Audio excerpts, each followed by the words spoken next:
Hello, എല്ലാവർക്കും സുഖമാണല്ലോ അല്ലേ? അങ്ങനെ ഇതാ എൻ്റെ ലാസ്റ്റ് ഡോസ് ഇഞ്ചക്ഷൻ ഇനി ചെയ്യുന്നത് 24-ാം തീയതിയാണ്. ഫണ്ട് റേസിംഗ് ഒക്കെ നിർത്തിയിട്ടുണ്ട്. ഡോക്ടറോട് മെഡിസിൻ നിർത്തുന്നതിനെ പറ്റി സംസാരിച്ചു.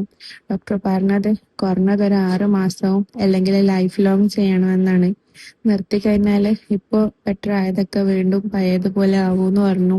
പക്ഷെ എന്ത് ചെയ്യാനാ, ജീവിതകാലം മുഴുവൻ നമ്മളിങ്ങനെ ഇതിനു വേണ്ടി എല്ലാവരുടെ മുമ്പിലും കൈനീട്ടാൻ പറ്റില്ലല്ലോ. ഇഞ്ചക്ഷൻ അടിക്കാൻ തുടങ്ങിയിട്ട് 3 മാസം ആയപ്പോഴേക്കും എനിക്ക് നല്ല മാറ്റം ഉണ്ടേനു. ക്രിയാറ്റിൻ നോർമലായി, കിഡ്നീന്റെ ഫങ്ഷൻ നോർമലായി വരുന്നുണ്ട്. ബാംഗ്ലൂർ സത്യസായി ഹോസ്പിറ്റലിന് ഹാർട്ടിന്റെ സർജറി ഇനി ചെയ്യാൻ ബുദ്ധിമുട്ടാന്ന് പറഞ്ഞിരുന്നു. അതുകൊണ്ട് തന്നെ 2 ആഴ്ച കൂടുമ്പോൾ 22,000 രൂപന്റെ മെഡിസിന് പുറത്തുനിന്ന് വാങ്ങിയിട്ടും 65,000 രൂപന്റെ മെഡിസിന് ഫ്രീ ആയിട്ടും അവിടുന്ന് ചെയ്യലുണ്ടേനു. അതുകൊണ്ടേനു ഇത്രയും ട്രാവൽ ചെയ്യാൻ ബുദ്ധിമുട്ടുണ്ടായിട്ടും അത്രയും ദൂരം ഹോസ്പിറ്റലിൽ പോകുന്നത്. അത് വാങ്ങിത്തരാന് ഒരുത്തനെ ഹെൽപ്പ് ചെയ്യുന്നുണ്ടേനു. ഇപ്പൊ അത് നിന്നു.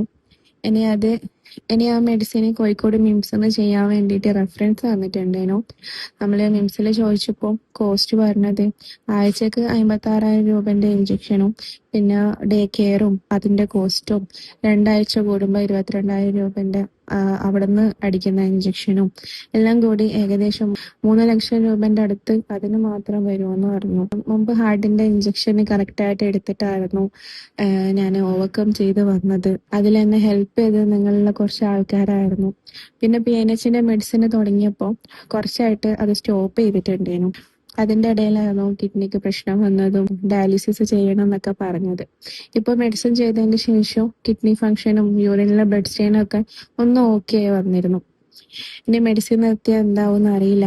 ഇൻഷാ അല്ലാ 7-ാം തീയതിയാണ് സർക്കോമന്റെ സർജറി ഫിക്സ് ചെയ്തത്. ലേക്ക് ഷോർ ഹോസ്പിറ്റലിൽ വെച്ചിട്ടാണ്. അതിനു മുമ്പേ MRI എടുക്കാനുണ്ട്. അതിന് ഇൻഷാ അല്ലാ സാറ്റർഡേ പോകണം.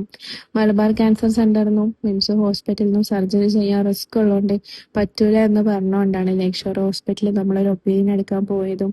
ഹൈ റിസ്കിലാണെങ്കിലും അവർ ചെയ്തു തരാമെന്ന് പറഞ്ഞിട്ടുണ്ട്. ഇൻഷാ അല്ലാ ആർക്കെങ്കിലും എനിക്ക് മെഡിസിൻ വാങ്ങിച്ചു തരാനോ എനിക്ക് സപ്പോർട്ടിങ് മെഡിസിൻ ചെയ്യാൻ വേണ്ടിയോ എന്നെ സഹായിക്കാൻ പറ്റുമെങ്കിൽ ഇൻഷാ അല്ലാ ഞാൻ എൻ്റെ അക്കൗണ്ട് നമ്പറും കോൺടാക്ട് നമ്പറും ഇതിൽ കൊടുക്കാം. എനിക്ക് വിധിയുണ്ടെങ്കിൽ ഏതെങ്കിലും നന്മയുള്ള കരങ്ങളിൽ ഈ കാര്യങ്ങൾ എത്തട്ടെ. നിങ്ങൾക്കും സാധിക്കുമെങ്കിൽ എത്തിക്കാൻ ശ്രമിക്കണേ. പറ്റുന്ന വഴികളൊക്കെ നോക്കുന്നുണ്ട്. പഠിച്ചാൽ വിളിച്ച പോലെ നടക്കുള്ളൂ. എന്നാലും നമുക്ക് അതിനുവേണ്ടി ശ്രമിക്കാമല്ലോ. ഇനി എനിക്ക് കിട്ടുന്ന വർക്ക്സ് ഒക്കെ ചെയ്യാൻ വേണ്ടി ഞാൻ ശ്രമിക്കും. നിങ്ങളുടെ സപ്പോർട്ടാണ് എനിക്ക് വേണ്ടത്. ഒരുപാട് നെഗറ്റീവ്സ് കേൾക്കുന്നുണ്ട്. അതൊക്കെ ജയിക്കാനുള്ള പ്രചോദനമായി കണ്ടിട്ട് ഇൻഷാ അല്ലാ വീണ്ടും മുന്നോട്ടേക്ക് പോവാണ്. നിങ്ങളുടെ എല്ലാവരുടെയും സപ്പോർട്ടിങ് കമന്റ്സ് എനിക്ക് നല്ല ആശ്വാസമാണ് കേട്ടോ. അപ്പൊ താങ്ക് യു സോ മച്ച്. അപ്പൊ ഇൻഷാ അല്ലാ നമുക്ക് വേറൊരു വീഡിയോയിൽ കാണാം കേട്ടോ.